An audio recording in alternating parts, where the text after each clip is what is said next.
తెలంగాణ సంస్కృతి సంప్రదాయాలు అద్దం పట్టేలా హైదరాబాద్ లో సంక్రాంతి సంబరాలు జరుగుతున్నాయి. ఖైరతాబాద్ ఎమ్మెల్యే దానం నాగేంద్ర ఆధ్వర్యంలో ఐమాక్స్ పరిధిలోని జీఎండీఏ గ్రౌండ్స్ లో ఏర్పాటు చేసిన ముగ్గుల పోటీలని రాజ్యసభ సభ్యుడు అనిల్ కుమార్ యాదవ్, సంఖ్యాశాస్త్ర నిపుణుడు దైవజ్ఞ శర్మ ప్రారంభించారు. ఈ ముగ్గుల పోటీలో సుమారు 600 మంది మహిళలు పాల్గొన్నారు. పండుగ సంస్కృతి సంప్రదాయాలు ఉట్టిపడేలా మహిళలు వేసిన రంగవల్లులు చూపరులను మంత్రముగ్ధులు చేశాయి. మొదటి బహుమతిగా 51,000, రెండవ, మూడవ బహుమతులుగా 21,000 ఇవ్వనున్నట్లు దానం తెలిపారు.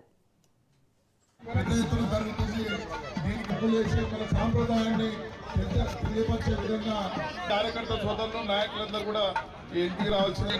డైనమిక్ అనిల్ కుమార్ యాదవ్ గారికి మరియు వాళ్ళ కుటుంబ సభ్యులు ఎంకరేజ్ చేసే విధంగా సైడ్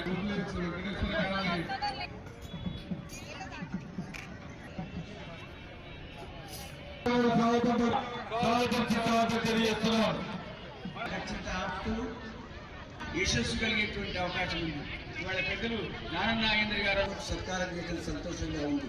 మీరు సంక్రమణ నాడు దాతృత్వం వారి సోదరుడు డిప్యూటీ చీఫ్ మినిస్టర్ గారు తెలంగాణ వాళ్ళు రాని వాళ్ళు ఒక ధర్మ కార్యక్రమంలో పాల్గొని అనుభూతి కలగాలి. రాని వాళ్ళు కించపరిచాల్సి పక్కన పెట్టి మీ మనసులో ఉన్నటువంటి భగవంతుడు ముగ్గులో కూడా ప్యాషన్ ఉంది కాకుండా భగవత్ కుమార్ యాదవ్ గారిని పెద్దలు గౌరవనీయులు మా మనసులో